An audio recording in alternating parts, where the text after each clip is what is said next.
الحمد لله رب العالمين، الصلاة والسلام على سيد المرسلين وخاتم النبيين سيدنا ونبينا ومولانا محمد وعلى آله وصحبه أجمعين وعلى من تبعهم بإحسان ودعا بدعوتهم إلى يوم الدين. أما بعد،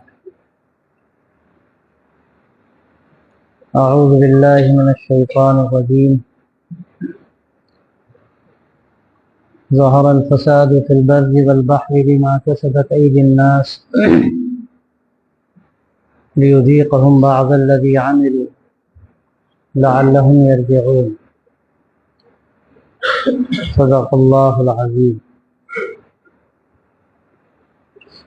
میرے محترم دینی اور ایمانی بھائیوں، اس وقت دنیا کے جو حالات ہیں اور اس کا مشاہدہ ہر شخص کر رہا ہے، وہ شخص کہ جو زیادہ صاحب علم نہیں ہے، زیادہ ہو سکتا ہے صاحب فکر بھی نہ ہو، لیکن ایک عام آدمی بھی اس کو محسوس کر رہا ہے کہ اس وقت کا جو بگاڑ ہے وہ عرصے کے بعد نظر آیا. ایسا وسیع بگاڑ اور اس میں اس قدر آخری حد تک برائیاں اور نظام کی خرابیاں اس سے پہلے شاید اتنے وسیع پیمانے پر ایسا بگاڑ سامنے نہ آیا. اور بگاڑ ایسا ہے کہ دنیا کے ہر ملک میں ہے اور خشکی اور تری میں ہے. اللہ تبارک و تعالیٰ یہ بات فرماتا ہے کہ بگاڑ پھیلتا ہے تو ہر جگہ پہنچتا ہے، خشکی میں بھی ہوتا ہے، تری میں بھی ہوتا ہے، یہاں تک کہ جانوروں پر بھی اس کے اثرات پڑتے ہیں. لیکن یہ جو بگاڑ ہے اس کا سبب کیا ہے؟ اس بگاڑ کا جو سب سے زیادہ ظاہری طور پر اثر نظر آتا ہے وہ مسلمانوں پر نظر آتا ہے. لیکن واقعہ یہ ہے کہ بگاڑ کا جو سب سے زیادہ اثر ہے وہ پورے عالمی انسانیت پر ہے، صرف مسلمانوں پر نہیں ہے. لیکن مسلمان اس بگاڑ کا بہت بڑا سبب ہے. جو نقصان ہو رہا ہے وہ چاہے کوئی سمجھے یا نہ سمجھے، وہ دنیا میں ہر فرد کو ہو رہا ہے اور دنیا کے ہر ملک کو ہو رہا ہے اور دنیا کی ہر قوم کو ہو رہا ہے. یعنی انسانوں کی دنیا کی جو بستی ہے، دنیا میں انسان اللہ نے بسائے ہیں اور انسانوں کے لیے اللہ نے دنیا بنائی. دنیا کی ساری سہولتیں اللہ نے انسانوں کے لیے رکھی. اللہ تبارک و تعالیٰ نے انسانوں کو آخرت کے لیے بنایا، امتحان کے لیے یہاں دنیا میں بھیجا تاکہ وہ آخرت کی کامیابی حاصل کرے. اور دنیا کی ساری نعمتیں اللہ تبارک و تعالیٰ نے انسانوں کے لیے بنائیں. تو یہ جو بگاڑ ہم کو نظر آ رہا ہے، چاہے وہ دنیا سمجھے نہ سمجھے، اس کا اثر عالم انسانیت پر ہے. لیکن یہ بھی ایک حقیقت ہے کہ اس بگاڑ کا بڑا سبب ہم اور آپ ہیں. بگاڑ کا سبب ہم اور آپ. اور وجہ کیا ہے؟ وجہ یہ ہے کہ اللہ نے دنیا کا نظام ہمیں اور آپ کو دیا تھا. دنیا کی قوموں کے پاس کچھ نہیں ہے، ان کے پاس جو تھا وہ سب بھول چکے. وہ چاہے کرسچن ہو، چاہے یہودی ہو، چاہے ہمارے برادران وطن ہو، کوئی دنیا میں ایسی قوم نہیں ہے جس کے پاس نبی نہ آیا. نبی آئے، انہوں نے راستہ بتایا، حقیقتیں سمجھائیں، لیکن دنیا کی قوموں نے سب کچھ فراموش کر دیا، کچھ نہیں ہے ان کے پاس. اللہ تبارک و تعالیٰ نے اپنے آخری نبی کو بھیجا دنیا کے اس بگاڑ کو دور کرنے کے لیے. حدیث میں آتا ہے کہ اللہ نے اس دنیا پہ نظر ڈالی تو ناراض ہوا. عربوں کو دیکھا، عجمیوں کو دیکھا.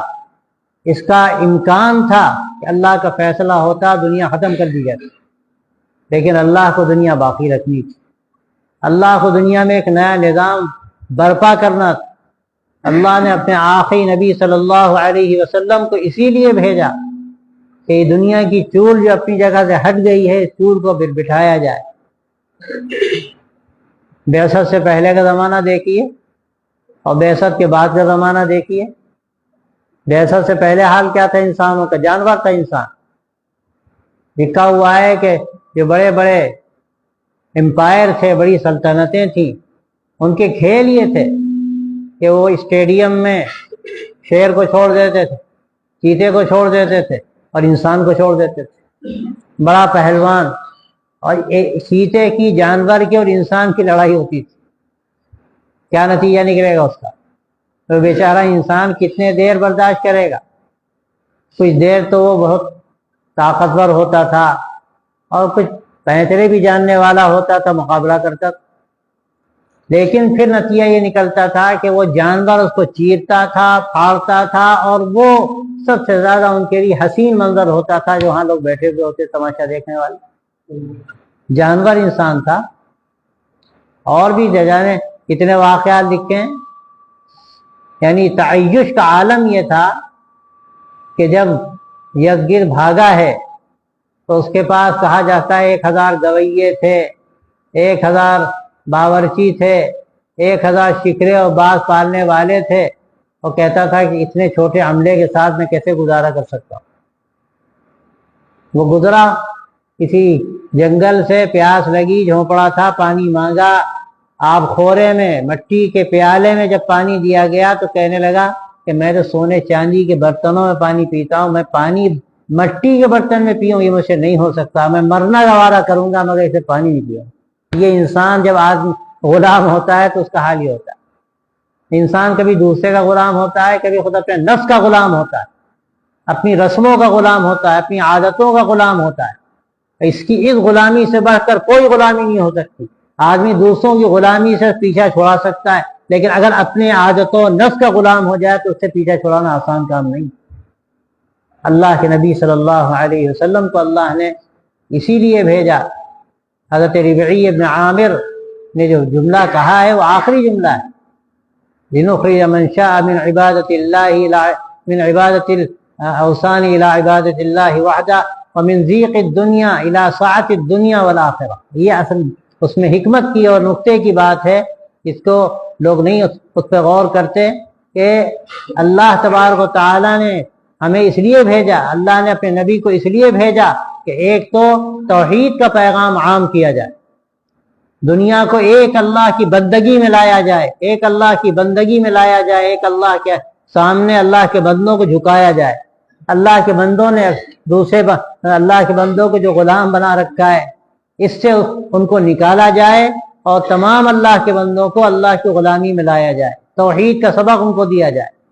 اور دوسری بات یہ فرمائی کہ دنیا کی تنگی سے آخرت کی وسعت اور دنیا کی وسعت میں لایا جائے۔ یہ دنیا کی وسعت کیا ہے؟ دنیا کی وسعت کہنے والا ہو سکتا ہے کہے کہ جو اس وقت عیش و عشرت کا سامان تھا ہو سکتا ہے کم ہو گیا، لیکن اصل جو اللہ تعالیٰ نے وسعتیں رکھی ہیں ان کا تعلق دل سے ہے، اس کا تعلق جسم سے نہیں۔ اللہ تبارک و تعالیٰ نے اس دین کی بدولت جو وسعتیں عطا فرمائیں اس دنیا میں، وہ کون سی وسعتیں تھیں؟ وہ دل کی وسعتیں تھیں، وہ دماغ کی وسعتیں تھیں، وہ ضمیر کی وسعتیں تھیں۔ اس کے نتیجے میں انسان کو زندگی کا لطف آیا، وہ نہیں جانتا تھا زندگی کیا ہے۔ تو یہ جوہر اللہ تبارک و تعالیٰ نے کس کو دیا تھا؟ یہ تو ہمارے پاس تھا، آپ کے پاس تھا۔ ہمارے پاس پورا نظام زندگی ہے، ہمارے پاس اخلاق ہیں، ہمارے پاس انسانیت ہے، ہمارے پاس ایک دوسرے کے سے سلوک کرنے کا پورا ایک دستور ہے۔ یعنی کوئی زندگی کا شعبہ ایسا نہیں ہے کہ اس شعبے کے بارے میں اللہ کے نبی صلی اللہ علیہ وسلم نے ہمیں بتایا نہ ہو۔ یہ شریعت ایسی ہے کہ لیلھا کنہارھا، کہ دن تو دن ہے ہی اس کی، راتیں بھی دن کی طرح روشن، سب کچھ بتایا گیا۔ مسئلہ کیا ہے؟ مسئلہ یہ ہے کہ ہم نے وہ کتابوں میں بند کر کے الماریوں میں سجا دی۔ آج ہم مسلمانوں کا جو حال ہے آپ غور کیجئے، اس ملک میں دیکھیے، اسی صوبے میں دیکھیے، قریبی شہروں میں دیکھیے، کیسے کیسے واقعات ہمارے سامنے ہیں۔ اور کب واقعات سامنے آ رہے ہیں؟ ایسے وقت میں کہ جب دنیا مسلمانوں کے پیچھے لگی، مسلمانوں کو نیست و نابود کرنے کی پلاننگ ہو رہی، اس ملک میں کیا کیا لوگ سوچ رہے ہیں مسلمانوں کے بارے میں، اور میڈیا اس کو کس طرح پیش کر رہا ہے، لیکن ان ساری باتوں کے باوجود ہمارے قلب و دماغ پر اس کا کوئی اثر نہیں پڑتا، اور ہماری جو زندگی گزر رہی تھی وہ اسی طرح سے گزر رہی۔ لاک ڈاؤن آیا تو اندازہ تھا کہ ایک بڑی آزمائش، اور بظاہر یہ لگ رہا تھا کہ اس آزمائش کے بعد شاید حالات بدل جائیں گے، مسلمان سوچنے پر مجبور ہوں گے، اب شاید مسجدیں بھر جائیں گی۔ آج مسلمانوں کو مسجدوں سے روکا گیا، ان کی مسجدیں ویران ہو گئیں، ان کے اندر ایک تمنا پیدا ہوئی کہ مسجدیں آباد ہوں، لیکن ان پر طاقت کے ساتھ ایسی چیزیں مسلط کر دی گئیں کہ وہ مسجدوں کے قریب نہیں جا سکتے تھے۔ جب آزادی ملی تو یہ لگتا تھا کہ مسلمان مسجدوں کو بھر دیں گے، ان کی زندگی بدل جائے گی، لیکن کون سا فرق نظر آیا؟ میں تو آپ سے پوچھتا ہوں، جو حالات پہلے تھے شاید اس سے زیادہ خراب حالات آج ہم کو نظر آ رہے ہیں۔ تو مسئلہ ہمارا اس وقت ہمارے ہاتھوں میں ہے۔ یہ بہت بڑی بھول ہے جو ہم یہ سمجھتے ہیں کہ ہمارا مسئلہ حکومت کے ہاتھ میں ہے، ہمارا مسئلہ امریکہ کے ہاتھ میں ہے، ہمارا مسئلہ بڑی طاقتوں کے ہاتھ میں ہے، ہمارا مسئلہ فلاں کے ہاتھ میں ہے اور فلاں کے ہاتھ میں ہے۔ میں کیا نام لوں اس خانہ خدا میں بیٹھ کر؟ میں آپ سے صاف کہتا ہوں، ہمارا مسئلہ خود ہمارے ہاتھ میں، ہم نے اپنا مسئلہ خود بگاڑا، اور اسی گواہی اللہ تبارک و تعالیٰ قرآن مجید میں دیتا ہے۔ آپ ساری تدبیریں کیجئے، ہر طرح کی ہر طرح کے ظاہری اسباب ہیں اختیار کیجئے، بڑی بڑی کانفرنسیں کیجئے، بڑے بڑے مشاورتی جلسے کیجئے اور فیصلے کیجئے۔ ہمیں تعلیم میں آگے جانا چاہیے، ہمیں دولت میں آگے بڑھنا چاہیے، ہماری ثروت میں اضافہ ہونا چاہیے، ہمارے معاشی نظام کو بہتر ہونا چاہیے، بہت مبارک۔ لیکن جہاں سے ہماری بنیادیں کھوکھلی ہو رہی ہیں ہمیں ان کی طرف توجہ نہیں۔ کھوکھلی بنیادوں پر آپ منزلوں پہ منزلیں تعمیر کرتے چلے جائیے، خوبصورت سے خوبصورت عمارتیں بنائیے، نتیجہ کیا نکلے گا؟ نتیجہ کیا نکلے گا؟ کتنے دن وہ عمارتیں چلیں گی؟ وہ سب زمین بوس ہو جائیں گی، سب ختم ہو جائے۔ اگر اپنی بنیادوں پر ہم نے توجہ نہ کی تو یاد رکھیے کہ اوپر کی یہ ساری محنتیں نقش بر آب ہیں، ان کی کوئی حقیقت نہیں۔ اس وقت ضرورت اس بات کی، لیکن اس کے بارے میں سوچنے والے کتنے ہیں؟ انفرادی طور پر دیکھ لیجئے، اجتماعی طور پر دیکھ لیجئے، تحریکوں میں دیکھ لیجئے، اداروں میں دیکھ لیجئے، اس حیثیت سے سوچنے والے کتنے ہیں؟ ہم اسباب پر غور کرتے ہیں، ہم چھلکوں میں الجھے ہوئے ہیں، ہمیں یہ خیال نہیں ہوتا کہ اندر سے لاوا جو پک رہا ہے اور پھٹنے والا ہے اس کا کیا نتیجہ نکلے گا اور ہم کہاں جائیں گے، اس کا ہمیں ذرا بھی خیال نہیں۔ میرے بھائیو، اللہ تبارک و تعالیٰ نے قرآن مجید کے اندر یہ بات صاف کر دی کہ ظاہر الفساد فی البر والبحر بما کسبت ایدی الناس لیذیقہم بعض الذی عملوا لعلہم یرجعون۔ یہ اصل بات ہے قابل غور کہ خشکی اور تری میں جو بگاڑ پھیل گیا ہے، جو کرپشن پھیل گیا ہے، وہ کیوں پھیل گیا ہے؟ بما کسبت ایدی الناس، یہ لوگوں کے، انسانوں کے کرتوتوں کا نتیجہ ہے۔ میں نے عرض کیا تھا کہ ہمارے کرتوت اس قدر خراب ہیں، چاہے اندر سے دیکھیے، چاہے باہر سے دیکھیے، چاہے اسباب کے اعتبار سے دیکھیے۔ آج دنیا کو سنوارنے اور بنانے کی جو تدبیریں کی جا رہی ہیں ان میں کون سے اسباب اختیار کیے جا رہے ہیں کہ دنیا بجائے سنورنے کی بگاڑ کے آخری کنارے پر جا رہی ہے، تباہی کے راستے پر جا رہی ہے۔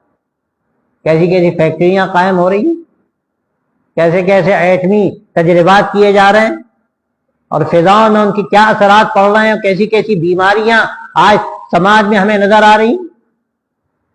ہزار خرابیاں وہ ظاہری بھی آج ہماری آنکھوں کے سامنے ہیں، اس پر آدمی غور نہیں کرتا، اس کی آنکھوں پہ شاید پردے پڑ جاتے ہیں۔ لیکن اس سے بڑھ کر میں کہتا ہوں جو باہر کی، اندر کی جو خرابیاں ہیں جن کا تعلق ہمارے اعمال سے ہے، جس کے نتیجے میں آج مسلمانوں کو پسپائی کا سامنا کرنا پڑ رہا، جس کے نتیجے میں آج مسلمان زوال کا شکار ہیں، اس کا سبب کیا ہے؟ وہ کا جو سبب ہے بنیادی طور پر وہ ہماری بدعمالی ہے۔ ایک تو انسانی جو نظام کی خرابی ہے اس کا اثر ساری دنیا میں ظاہر ہے، اس کے نتیجے میں سمندروں کی مچھلیاں بھی مر رہی ہیں، اس کے نتیجے میں فضاؤں کے پرندے بھی مر رہے ہیں، ان کو بیماریاں ہو رہی۔ لیکن سب سے بڑا جو مسئلہ ہے اخلاقی بگاڑ، اخلاقی کرپشن کا، اور اس کے نتیجے میں جو کچھ ہو رہا ہے اور اس کا وبال مسلمانوں پر آ رہا ہے اور مسلمان زوال کا شکار ہو رہے ہیں، اس کا جو سب سے بڑا سبب ہے وہ ہماری کوتاہیاں، ہماری بداعمالیاں۔ اللہ تبارک و تعالیٰ نے جو ہم کو امانت اپنے نبی صلی اللہ علیہ وسلم کے ذریعے سے دی تھی، اس امانت میں آخری درجے کی خیانت ہے۔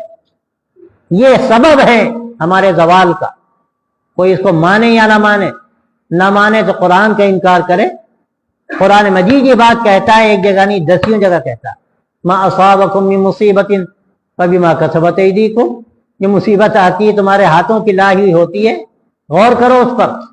میرے دوستوں، میرے بھائیوں، میں یہ کہنا چاہتا ہوں کہ رمضان کے اس مبارک مہینے میں اس کا ایک عشرہ جو رحمت کا تھا وہ گزر چکا، اب 2 عشرے باقی ہیں، اور کیسے گزر جائیں گے آپ سب جانتے ہیں۔ اس بات کو قیامت کی علامت بیان کی گئی کہ یتقارب الزمان، کہ زمانہ سمیٹ دیا جائے گا اور مہینہ ایک ہفتہ معلوم ہوگا، ہفتہ ایک دن معلوم ہوگا، اور دن ایک گھنٹہ معلوم ہوگا۔ وہ بھی آج ہمارے سامنے یہ 2 عشرے بچے ہیں، کیسے گزر جائیں گے؟ کم سے کم اگر آج اس جمعے کے مبارک دن میں ہم طے کر لیں کہ ایک عشرہ تو گزر گیا، اب یہ 2 عشرے بچے ہیں، ہم مسلمان طے کر لیں کہ اپنی زندگی کے رخ کو ان 2 عشروں میں ہمیں صحیح رخ پر لانا ہے، اس کو صحیح رخ دینا ہے، اپنی اصلاح کی فکر کریں، انفرادی طور پر بھی اور اجتماعی طور پر بھی۔ یاد رکھیے، اجتماعی جو اصلاح ہوتی ہے اس کا تعلق انفرادی اصلاح سے۔ ہم جب اپنے اندرون کو درست کریں گے، اپنے حالات کو بہتر بنائیں گے، اس کے اثرات سماج پر پڑیں گے، اس کے اثرات پوری زندگی پر پڑیں گے، اس کے اثرات پوری دنیا پر پڑیں گے۔ یہ اگر ہم مسلمان طے کر لیں، ظاہر ہے اتنے حضرات یہاں بیٹھے، یہ ایک کمزور سی آواز ہے، لیکن یاد رکھیے اگر آپ طے کر لیتے ہیں تو بعض مرتبہ چند افراد کا طے کرنا، بعض مرتبہ چند افراد کا طے کرنا پورے انقلاب کا ذریعہ بنتا ہے۔ قرآن مجید میں جگہ فرمایا حضرات صحابہ کو خطاب کر کے، الا تفعلوه تکن فتنة فی الارض وفساد کبیر، اگر تم نے طے نہ کیا اور تم نے آگے قدم نہ بڑھایا تو زمین میں فتنہ و فساد پھیل جائے۔ اگر ہم طے کر لیں، ہم میں سے ہر فرد طے کر لے، اپنے اپنے علاقوں میں، اپنے اپنے محلوں میں، اپنے اپنے گھروں میں، ہمیں ایک نیا حوصلہ پیدا کرنا، ایک نئے نظام کے ساتھ اپنی زندگی کی شروعات کرنی۔ میں آپ سے صاف کہتا ہوں، حالات جو بھی آپ کو نظر آ رہے ہیں، ان کے حالات کیا کسی دوسرے کے ہاتھ میں، سب اللہ کے ہاتھ میں۔ دنیا کی لگام اللہ کے ہاتھ میں ہے، الا لہ الخلق والامر، کان کھول کر سن لو، اسی کا کام ہے پیدا کرنا، اور اسی کا کام ہے دنیا کا نظام چلانا۔ یہ دنیا کا نظام حکومتیں نہیں چلاتی، یہ دنیا کا نظام بڑی طاقتیں نہیں چلاتی، اللہ چلواتا ہے، اور اللہ کے فیصلے ہمارے فیصلوں پر منحصر ہیں۔ اگر اپنی زندگی کو ہم نے بدلا، اللہ کی طرف سے دوسرے فیصلے ہوں، اور اگر ہم اپنی زندگی کو غلط راستوں پر لگائے رہے اور اسی طرح سے گاڑی چلتی رہی تو اللہ کا تو یہی فیصلہ ہے، اس کے نتیجے میں وہ ہوگا جو ہو رہا ہے۔ ہمیں اگر حالات کو بدلنا ہے تو ہمیں اپنے آپ کو بدلنا ہے۔ یہ اس رمضان کا پیغام، اس رمضان میں ان دنوں میں ہم طے کر لیں کہ ہم اپنا جائزہ لیں، اور اپنا جائزہ لینے کے ساتھ ساتھ اپنے گھر والوں کو بھی دیکھیں گے، اپنے محلے کو اور اپنے شہر کو بھی دیکھیں گے۔ اور قرآن مجید اس کا حکم کرتا ہے، وَلْتَكُن مِّنكُمْ أُمَّةٌ يَدْعُونَ إِلَى الْخَيْرِ وَيَأْمُرُونَ بِالْمَعْرُوفِ وَيَنْهَوْنَ عَنِ الْمُنكَرِ۔ اللہ تعالیٰ فرماتا ہے کچھ لوگ ایسے ہونے چاہیے جو مستقل یہ عمل کریں، لوگوں کو اچھائیوں کی تلقین کریں، برائیوں سے روکیں، ان کو خیر کی دعوت دیں۔ تو یہ دعوت کا عمل، لوگوں تک صحیح بات پہنچانے کا عمل، لوگوں کو صحیح راستے پر لانے کا عمل، یاد رکھیے یہ اللہ کے آخری نبی حضرت محمد رسول اللہ صلی اللہ علیہ وسلم کی وراثت ہے، جو اللہ نے آخری امت کے ذمے کیا ہے اس کام کو۔ اگر اس امت اس کام کو بھی چھوڑا تو پھر وہ صحیح راستے پر نہیں رہ سکتی۔ اور یہ تو حدیثوں سے بھی معلوم ہوتا ہے کہ اگر لوگ برائیوں سے نہیں روکیں گے اور برائیوں میں شریک ہوں گے، شادیوں میں جائیں گے، عقیقوں میں جائیں گے، دوستوں کے گھر جائیں گے، برائیوں کو اپنی آنکھوں سے دیکھیں گے اور غض بصر کریں گے، نگاہیں اپنی نیچی کر لیں گے، اور اس کا خیال نہیں ہوگا کہ یہ برائیاں چل رہی ہیں، اگر یہی چلتی رہی تو کیا نتیجہ نکلے گا۔ تو قرآن حدیث میں آتا ہے کہ کل پھر انہی برائیوں میں وہ بھی مبتلا کر دیے جائیں گے، بچ نہیں سکتے۔ برائیوں سے روکنے کا فائدہ یہ ہے کہ ان برائیوں سے ہم بھی بچ سکتے ہیں، اللہ بچائے گا ہمیں ان برائیوں سے۔ تو اگر ہم اپنی اصلاح تنہا کر لیں تو یہ بھی کافی نہیں، ہمیں ایک ایک علاقے کی فکر کرنے کی ضرورت ہے۔ ہم تو ہمارا یہ ایسی آنکھیں ہم بند کرتے ہیں کہ ہمارے پڑوس میں کوئی مرتد ہو جائے، کوئی دنیا کے اعتبار سے دیکھیے تو فقر و فاقے میں مر جائے، اور کوئی لڑکی شادی نہیں ہوتی تو کسی غیر کے ساتھ بھاگ جائے، ہمیں کیا لینا دینا؟ ہمیں نہیں لینا دینا۔ آج فلاں گھر کی لڑکی بھاگی ہے، کل خدا نخواستہ ہمارے گھر کی لڑکی بھاگی۔ میرے دوست، اس پر توجہ دینے کی ضرورت ہے۔ اور رمضان کا مہینہ ایسا مبارک مہینہ، اس سے بہتر کون سا مہینہ ہوگا؟ اس میں اگر اپنی زندگی کو بدلنے کا ارادہ کر لیا جائے اور اپنے رخ کو آدمی درست کر لے، اللہ تبارک و تعالی ہمارے لیے سال بھر کے کم از کم فیصلے فرما ہی دیں گے۔ سال بھر کے فیصلے ہمارے لیے ہو جائیں گے، اور بڑے اہم فیصلے اللہ کی طرف سے ہوں گے۔ تو بھائیوں، ضرورت اس بات کی ہے کہ اس مبارک مہینے میں ہم یہاں یہ طے کر کے جائیں کہ انشاءاللہ ہمیں اپنی زندگی کو بدلنا ہے۔ اور زندگی کو بدلنے کا مطلب کیا ہے؟ بہت اہم مسئلہ ہے۔ لوگ سمجھتے ہیں کہ ہم چند چیزیں کر لیں کام ہو گیا، ماشاءاللہ ہم نماز پڑھنے لگے۔ یقیناً یہ اہم ترین چیز ہے، اور قیامت میں سب سے پہلے جس چیز کا سوال ہوگا بندے کے اعمال میں، وہ اس کی نماز ہے۔ یہ حدیث صحیح میں آدمی چھوڑا نہیں جائے گا۔ وہ سمجھتا ہے ہم نماز نہیں پڑھتے کیا جاتا ہے، کل وہاں جانے کے بعد پتہ چلے گا جس سے کسی کو مفر نہیں کہ کیا ہوتا ہے۔ نماز معمولی چیز نہیں، ایمان اور کفر کے درمیان فارق ہے۔ دیکھیے مسجدیں بھر گئی ماشاءاللہ رمضان میں، اور جہاں عید کا چاند نکلا بس کام ختم۔ لگتا ہے مسلمان پونے ہو گئے نا بھئی، یہ 25% بھی تو نہیں بچے مسلمان، باقی 75% کہاں چلے گئے؟ بلوں میں چلے گئے، کسی جنگل میں چلے گئے، کوئی پرواہ نہیں۔ آپ کو پرواہ نہیں، اللہ کو کہاں سے پرواہ ہو؟ جاؤ جہنم میں، جاؤ بھاڑ میں۔ اللہ تبارک و تعالیٰ کا نظام یہی ہے، تم کرو گے تو اللہ کی طرف سے مدد آئے گی، حالات بدلیں گے۔ اور اگر تم اپنے آپ کو اپنے حالت پہ چھوڑ دو گے تو یاد رکھو اللہ کو تمہاری پرواہ نہیں۔ ٹھیکہ لیا کسی نے؟ مسلمانوں کا بھی ٹھیکہ نہیں ہے، اللہ کا جی معاملہ ہے۔ اللہ صاف کہتا ہے وَإِن تَتَوَلَّوْا يَسْتَبْدِلْ قَوْمًا غَيْرَكُمْ ثُمَّ لَا يَكُونُوا أَمْثَالَكُمْ، کہ اگر تم روگردانی کرو گے تو اپنے رخ کو پھیرو گے، بات نہیں مانو گے، تو یاد رکھو اللہ تمہاری جگہ دوسروں کو لا کے کھڑا کر دے گا جو تمہاری طرح سے نکمے نہیں ہوں گے۔ یہ اللہ کا وعدہ نہیں ہے کہ تمہارا نام محمد زمان، محمد خان، محمد فلان ہے تو تم بچ جاؤ گے۔ ناموں سے نہیں ہوتا، اللہ تمہارے کاموں کو دیکھتا ہے۔ ان اللہ لا ينظر الى صورکم ولا الى اجسادکم ولكن ينظر الى قلوبکم واعمالکم، اللہ تمہاری صورتوں کو نہیں دیکھتا۔ اس کا مطلب یہ بھی ہے کہ اللہ تمہارے ناموں کو بھی نہیں دیکھتا، اللہ تمہارے کاموں کو دیکھتا ہے، اللہ تمہارے دلوں کو دیکھتا ہے، کیا کرتے ہو تم۔ اللہ تو یہ بھی دیکھتا ہے کہ نماز تم کس کے لیے پڑھتے ہو، دوسروں کو دکھانے کے لیے پڑھتے ہو یا اللہ کو راضی کرنے کے لیے پڑھتے ہو۔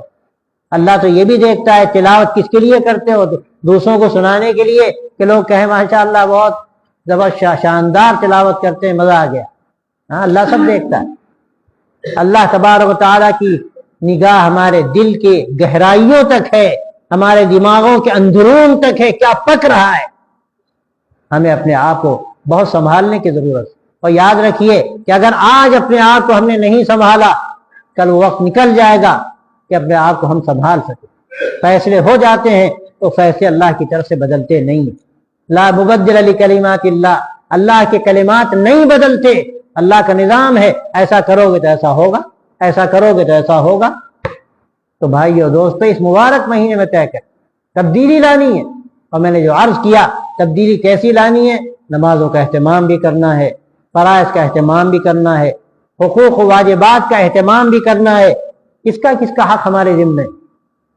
قرض لے لیا، ادائیگی کی فکر نہیں، کیا نتیجہ نکلے گا؟ اللہ کے رسول صلی اللہ علیہ وسلم کا تو معاملہ یہ تھا، روایتوں میں بعض جگہ آتا ہے کہ آپ نماز جنازہ ایسے شخص کی پڑھاتے نہیں تھے جو مقروض مرے، اس نے قرض ادا نہ کیا اور کوئی کسی کے ذمے نہ کیا۔ اگر حق کسی کا ذمے رہ گیا انتہائی خطرناک بات. وراثت کی تقسیم کا مسئلہ بڑا ہے نا. کتنے لوگ ہیں جو شریعت کے مطابق وراثت کو تقسیم کرتے ہیں. اللہ تبارک و تعالیٰ نے قرآن مجید کے اندر پورا نظام بیان فرما دیا. اس کا کیا حق ہے؟ حق ادا کرنا ہمارے ذمے ہے. اللہ نے جو حق تھا وہ پوری طرح سے واضح فرما دیا. بہن کا حق دینے والے کتنے ہیں؟ جو طاقتور ہوتا ہے سوچتا ہے تب ہم ہی لے لیں. یاد رکھیے وہ حرام کھا رہا ہے, وہ جہنم کی آگ سے اپنا پیٹ بھر رہا ہے, اس کو اندازہ نہیں ہے. اپنے معاملات کو درست کرنے کی ضرورت ہے, حرام مال سے بچنے کی ضرورت ہے. اور اسی طرح اس وقت جو سماجی خرابیاں ہیں, ہمارے نوجوان کس تیزی کے ساتھ نشے کی طرف جا رہے ہیں, برائیوں کی طرف جا رہے ہیں. موبائل نے کہاں پہنچا دیا. اگر اس کی فکریں ہمارے اندر نہیں پیدا کی جائیں گی تو یاد رکھیے حالات کو کوئی دنیا کی بڑی سے بڑی طاقت سنبھال نہیں سکتی. آپ ساری تدبیریں کر لیجئے, لیکن جو اصل تدبیر آپ کر سکتے ہیں وہ تدبیر آپ نے نہیں کی اور باقی سب کچھ کیا تو اللہ کی طرف سے فیصلہ یہ ہے کچھ ہونے والا نہیں. اور وہ تدبیر صرف یہ ہے کہ ہم اپنی زندگی کو بدلیں, اللہ کو راضی کرنے کی فکر پیدا کریں. اور رمضان کا مبارک مہینہ اس کا بہترین موقع. اپنا وقت ضائع نہ کریں. کتنا وقت بچا؟ ایک عشرہ چلا گیا اور 2 عشرے ہیں جو تیزی کے ساتھ چلے جائیں گے. اس میں اب یہ کمائی کا جو وقت بچا ہے ہم طے کر لیں کہ ایک لمحہ بھی انشاءاللہ ہم ضائع نہیں کریں. کم از کم زبان کر رہے اللہ کے ذکر سے, کلمہ طیبہ سے, استغفار سے, درود شریف سے. کیا مشکل ہے؟ آپ لمبا درود شریف نہیں پڑھ سکتے؟ صلی اللہ علی النبی الامی, صلی اللہ علی النبی الامی, یا اور کوئی بھی درود جو آسان لگے آپ کو زبان پر مختصر ہو آپ وہی پڑھتے رہیے. استغفار, استغفر اللہ کہنا کیا یہ بھی بوجھ ہے زبان پر؟ لا الہ الا اللہ محمد رسول اللہ, لا الہ الا اللہ محمد رسول اللہ. آدمی زبان سے کہتا رہے تو کیا اس کی زبان پہ پتھر آ جاتے ہیں؟ کیا مشکل ہے؟ لیکن ہمیں تو باتوں سے فرصت نہیں. یہاں 2-4 بیٹھے ایران تو ایران کی شروع. نتیجہ یہ ہے کہ وہ زبان کی خرابیاں ہمیں پتہ نہیں کہاں لے جا کے گرا دیتے. آدمی بچتا نہیں ہے. جب بیٹھے گا غیبت کرے گا, چغلی کرے گا, برائیاں زبان پر آئیں گی اور اس کی پکڑ جب قیامت میں ہوگی تو اللہ ہم سب کی حفاظت فرمائے. آدمی سوچ نہ پائے گا کہ آخری چھوٹی سی بات ہی کہاں پکڑ ہو گئی. زبان کو آدمی معمولی نہ سمجھے. حدیث میں آتا ہے کہ اکثر و بیشتر لوگ جہنم میں اسی زبان کی وجہ سے ڈالے جائیں. اس لیے آدمی زبان کو معمولی سمجھتا ہے. تو بھائی اپنی سماجی اصلاح کی بھی ضرورت ہے. اور رمضان کا کچھ وقت رہ گیا, کثرت ذکر میں گزارا جائے. تلاوت جتنی ہو سکے آدمی کرے, جتنا وقت لگا دے اس میں. باقی وقت میں ذکر میں مشغول ہے. ماشاء اللہ مسجد میں جو لوگ ہیں تو حالت اعتکاف میں, عبادت میں, لیکن نیت تو کریں. نیت کریں کہ حالت اعتکاف میں, اور تھوڑا سا اس کا لحاظ بھی رکھیں. یہ مسجد ہے, اللہ کا گھر ہے. اللہ کا گھر ہے, خالہ جی کا گھر نہیں. جیسے چاہے لیٹ گئے, جیسا چاہے سامان پھینک دیا, رکھ دیا. نہ مسجد کی صفائی کا خیال اور نہ دل کی صفائی کا خیال. تو مسجد کی صفائی کریں گے دل بھی صاف ہوگا. اللہ کا گھر صاف کریں گے اللہ ہمارا دل صاف کرے گا. ان چیزوں کا خیال انشاءاللہ اگر ہم رکھیں گے تو ایک نئی زندگی ہمیں ملے گی. اور رمضان اسی لیے آتا ہے ہر سال کہ ہم کو ایک نئی زندگی دے کر جائے, ایک نئی ایمانی طاقت دے کر جائے, ایک نیا کرنٹ دوڑا کر جائے. اور ہم رمضان جائے تو ایک نئی زندگی کے ساتھ, نئے حوصلے کے ساتھ میدان عمل میں آئیں. اور میں آپ سے صاف کہتا ہوں اگر اپنی زندگی کو ہم نے ایسا انشاءاللہ بنا لیا اور مسلمانوں میں یہ مزاج بن گیا تو سارے مسائل کا یہی حل ہے. اور آپ دیکھیں گے انشاءاللہ کس طرح حالات بدلتے ہیں, چاہے وہ دنیا کے حالات ہوں اور چاہے وہ اس ملک کے حالات. اللہ تبارک و تعالی ہم سب کو توفیق عطا فرمائے. اور اللہ تعالی اس رمضان کو ہمارے لیے ایک نئی زندگی کا رمضان بنا دے کہ اس کے بعد ہم ایک نئے حوصلے کے ساتھ سامنے آئیں اور دنیا کو ہم سے وہ جوہر ملے جس جوہر کی دنیا منتظر ہے. یہ امانت ہمارے نبی صلی اللہ علیہ وسلم نے ہمیں دی تھی, ہم خود بھی اس امانت سے فائدہ اٹھائیں اور دنیا کے سامنے بھی اس امانت کو رکھیں تاکہ صحیح زندگی لوگوں کو مل سکے, انسانیت و محبت کے راستے مل سکیں اور زندگی کا مزہ آئے. اللہ تعالیٰ ہم سب کو توفیق دے اور جو باتیں کہی گئیں اللہ تعالیٰ ان کو قبول فرمائے اور ہم سب کو اس پر غور کرنے کی اور عمل کرنے کی توفیق عطا فرمائے. وآخر دعوانا اللهم لك الحمد ولك الشكر اللهم لا نحصي ثناء عليك أنت كما أثنيت على نفسك. اللهم صل وسلم وبارك على سيدنا ونبينا ومولانا محمد وعلى آله وصحبه أجمعين. ربنا تقبل منا إنك أنت السميع العليم وتب علينا إنك أنت التواب الرحيم. رب وفقنا لما تحب وترضى واجعل آخرتنا خيرا من الأولى. اللهم أحسن عاقبتنا في الأمور كلها وأجرنا من خزي الدنيا وعذاب الآخرة. يا حي يا قيوم برحمتك نستغيث أصلح لنا شأننا كله ولا تكلنا إلى أنفسنا طرفة عين. اے اللہ اپنے فضل سے اس ماہ مبارک کو ہم سب کے لیے ایک نئی زندگی کا ذریعہ بنا دے. یا اللہ ہماری خرابیوں کو دور فرما. یا اللہ ہمارے اندر کا جو خلا ہے یا اللہ اپنے فضل سے اس کو ایمان کی روشنی سے بھر دے، اپنی محبت سے بھر دے اور اپنے نبی صلی اللہ علیہ وسلم کی محبت سے بھر دے. یا اللہ ہمیں ایمان کا شوق عطا فرما. یا اللہ اس کو دنیا میں پیش کرنے کی ہمیں توفیق بھی عطا فرما اور اس کے لیے ہمیں قربانی دینے کی سعادت بھی عطا فرما اور اس کے لیے ہمیں قبول فرما. یا اللہ ہمیں اپنی رضا کے لیے قبول فرما. یا اللہ پوری دنیا پر اپنا فضل فرما. یہ دنیا جس ہلاکت کے راستے کی طرف جا رہی ہے اے اللہ تو نے جو اپنے نبی صلی اللہ علیہ وسلم کے ذریعے سے ہمیں ایک جوہر عطا فرمایا تھا، ایک امانت دی تھی. یا اللہ ہمیں بڑی ناقدری کی. اے میرے اللہ اپنے فضل سے ہمیں صحیح قدر دانی عطا فرما دے، اس کی توفیق عطا فرما دے اور ہم سب سے راضی ہو جا.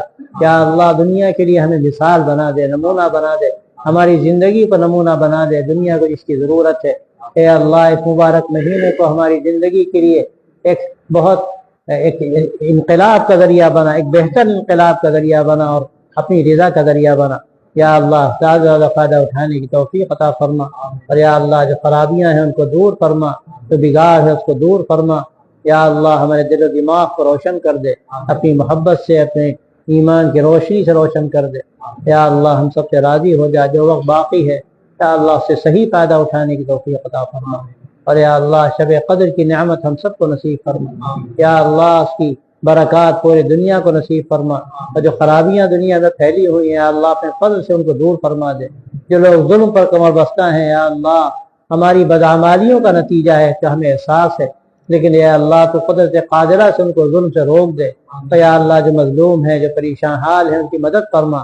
جو بیمار ہیں ان کو شفا عطا فرما. جو کسی مصیبت میں ہے مصیبت سے نکال دے. یا اللہ جن کا ایمان ڈگمگا رہا ہے یا اللہ ایمان پر ان کو جما دے. یا اللہ ایمان پر ان کو جما دے، ایمان پر استقامت نصیب فرما، اعمال پر استقامت نصیب فرما. ہم سب سے راضی ہو جا. یا اللہ تمام مرحومین کی مغفرت فرما. اس مسجد کے چاروں طرف جو مدفون ہیں ان کی مغفرت فرما، ان کے درجات کو بلند فرما. یا اللہ جو حضرات یہاں آئے ان سب کے آنے کو خیر و برکت کا ذریعہ بنا. وصلی اللہ تعالی علی خیر خلقہ سیدنا مولانا محمد وعلی آلہ وصحبہ اجمعین برحمتک یا